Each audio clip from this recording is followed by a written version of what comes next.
Untuk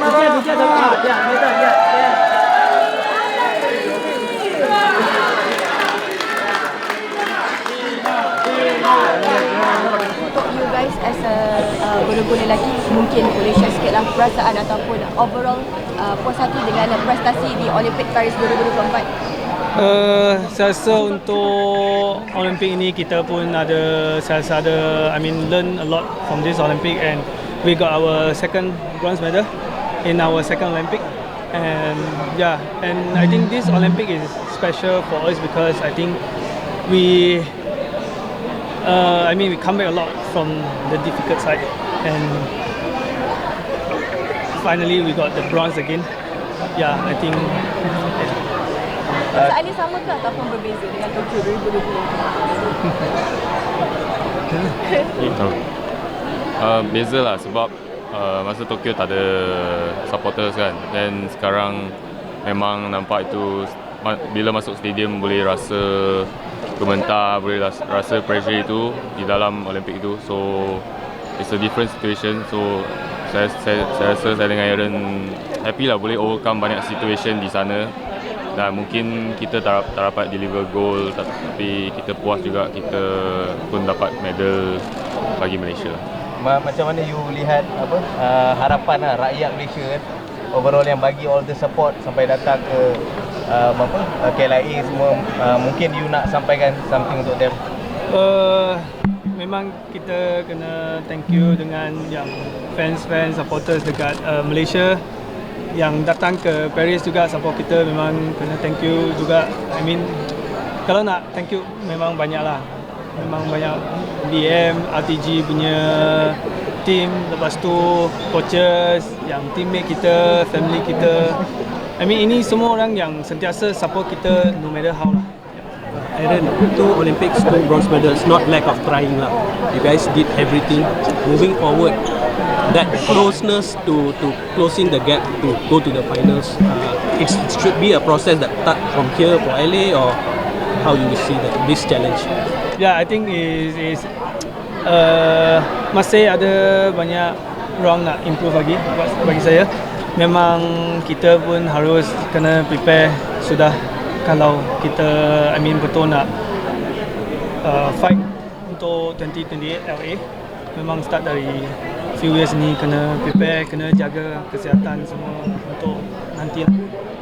In terms of abilities in that level, we know it's not just that, there's more needed, because everyone can win in the Olympic if it's on the right day. Is that the X factor that kita sikit lacking, ataupun do you see this is something that we can fix for LA 2028? I think because everyone is going for the gold medal, right? And we are going for the gold medal too, but so it's quite tough actually, the competitive. So everybody analyzes, we analyze everybody. So I think during maybe the semi-final is crucial, maybe the crucial point there. The China did some best strategy lah for us, against us. So I think there's no doubt they are still the best. But I think we also did our part.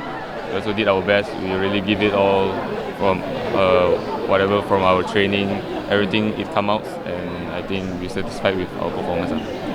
In terms of after this as Olympics over, how long break do you need to get back into the competition mode? Any targets after this? I think there's only few days breaks, and we are leaving to Japan Open and Korea Open probably. So it's not much time for us to rest. No family time, wife, kids. I think only these few days. Few days. Back to job. Back to job. But before that, how good does it feel to be back home after the Olympics? Back home before going overseas. I think it's good to be back in Malaysia, and I think there's like another boost for us to go further on. Okay, last question. Do you have any celebration? I think not much. All I want to celebrate is with my family. I just want to go home to have a chit chat with them, because we have a long time break. Didn't see them because I also stay in BM recently, so and we go to Paris. There's a few months didn't see my family. So very grateful that have this time, have the break to meet them.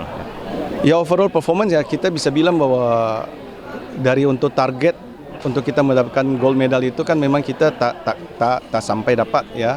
Tapi dua gangsa ini sudah menjadi suatu hasil yang baik ya untuk kita bawa balik, karena kalau tadi di Tokyo itu kan hanya satu ya. Tapi ini kita bawa balik dua, itu suatu yang cukup baik ya. Tapi untuk performance, saya lihat dari performance ya, dari semua number ya, dari semua disiplin ya, Lee Siqi ya, beregu mixed double, men's double, women's double, dan juga Go Jinwei punya performance sangat konsisten ya. Karena ini kita cakap Go Jinwei first time, Aaron Ayi yang second time, Lee Siqi yang second time. Tapi most of the other player itu mereka first time, tapi performance konsisten ya. Mixed double bisa menjadi top of group, bisa mengalahkan defending champion, tapi yang perempuannya ya, Go Jinwei bisa drag itu Korean player itu sampai 3 sets hampir menang ya. Ya, itu sesuatu yang saya bisa bilang bahwa saya happy untuk performance dari semua player. Tapi kita tak boleh hanya happy, tapi kita apa yang kita nak buat berikutnya gitu. Seperti performance itu, luck hanya kecil itu, bagaimana kita akan bisa menutup yang kecil itu untuk kita bisa mendapat victory di 2028 lagi lah nanti. Oke, pelajaran terbesar daripada pelajaran yang terbesar.